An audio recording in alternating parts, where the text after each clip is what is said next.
ஸ்ரீ குருவாயூரப்பன் திருவடிகளே சரணம். இன்னைக்கு இந்த தசகத்தோட 6வது ஸ்லோகத்தை பார்க்கலாம். முதல்ல வார்த்தைகளை பிரித்து சொல்லலாம், பிறகு ஒவ்வொரு வரியும் சேர்த்து சொல்லலாம். த்வத்சேவாயா வைபவாத் துர்நிரோதம். த்வத்சேவாயா வைபவாத் துர்நிரோதம். யுத்யந்தம் தம் வத்சராணாம் சஹஸ்ரம். யுத்யந்தம் தம் வத்சராணாம் சஹஸ்ரம். பிராப்தே காலே த்வத்பதைகாக்ர்யசித்யை. பிராப்தே காலே த்வத்பதைகாக்ர்யசித்யை. நக்ராக்ராந்தம் ஹஸ்திவர்யம் யதாஸ்த்வம். நக்ராக்ராந்தம் ஹஸ்திவர்யம் யதாஸ்த்வம். த்வத்சேவாயா வைபவாத் துர்நிரோதம். யுத்யந்தம் தம் வத்சராணாம் சஹஸ்ரம். த்வத்சேவாயா வைபவாத் துர்நிரோதம். யுத்யந்தம் தம் வத்சராணாம் சஹஸ்ரம். பிராப்தே காலே த்வத்பதைகாக்ர்யசித்யை. நக்ராக்ராந்தம் ஹஸ்திவர்யம் யதாஸ்த்வம். பிராப்தே காலே த்வத்பதைகாக்ர்யசித்யை. நக்ராக்ராந்தம் ஹஸ்திவர்யம் யதாஸ்த்வம். இப்போ நாம் இந்த ஸ்லோகத்தோட வார்த்தைகளை பிரித்து அர்த்தங்களை பார்க்கலாம்.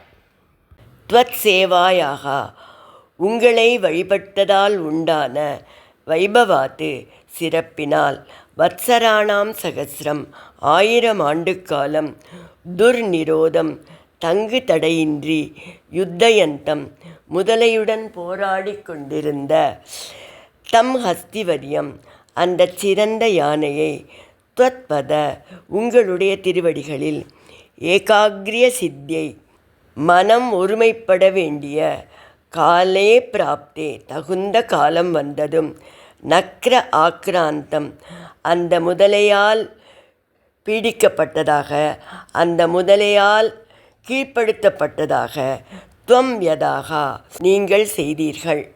இப்போ இந்த ஸ்லோகத்தை முழுவதுமாக பாராயணம் பண்ணி இதோட முழு அர்த்தத்தையும் பார்க்கலாம். த்வத்சேவாயா வைபவாத் துர்நிரோதம். யுத்யந்தம் தம் வத்சராணாம் சஹஸ்ரம். பிராப்தே காலே த்வத்பதைகாக்ர்யசித்யை. நக்ராக்ராந்தம் ஹஸ்திவர்யம் யதாஸ்த்வம். குருவாயூரப்பா, அந்த யானை முன் ஜென்மத்தில் உங்களை நெடுங்காலம் சேவித்த காரணத்தினால் உங்கள் மேல் கொண்டிருந்த பக்தியின் பலத்தினால் அந்த முதலையை எதிர்த்து வத்சராணாம் சகசிரம் 1000 வருடங்கள் போராடியது. அந்த யானைக்கு உன் திருவடிகளில் ஏகாகிர பக்தி சித்திப்பதற்கான காலம் வந்துவிட்டது என்று உங்களுக்கு தோன்றிய போது அந்த முதலை அந்த யானையின் காலை விடுவித்து கொள்ளவே முடியாதபடி மிக இறுக்கமாக பற்றிவிட்டது. இரத்தம் பெருக நிற்க முடியாமல் தவித்து வலியினால் துடித்து அந்த யானை இனிமே தாங்கவே முடியாது, போராட முடியாது என்ற நிலைக்கு வந்துவிட்டது. அப்போது நாராயணா, ஓ மணிவண்ணா, நாகணையாய் வாராய், என் ஆரிடரை நீக்காய், ஆதிமூலமே என்று கூவி அழைக்கும்படியான எண்ணத்தையும் யதாகா துவம் நீங்களே ஏற்படுத்தினீர்கள் என்று பட்டத்ரி கூறுகிறார். துவம் யதாகா என்ற சொற்கள் மிகவும் முக்கியம். அவரை தவிர வேற கதி இல்லைன்ற நிலைக்கு அவரே கொண்டு வந்து என்னை காப்பாற்ற வாருங்கள் ஆதிமூலமே என்று கூவுகின்ற புத்தியையும் அவரே கொடுத்தார் என்கிறார் பட்டத்ரி.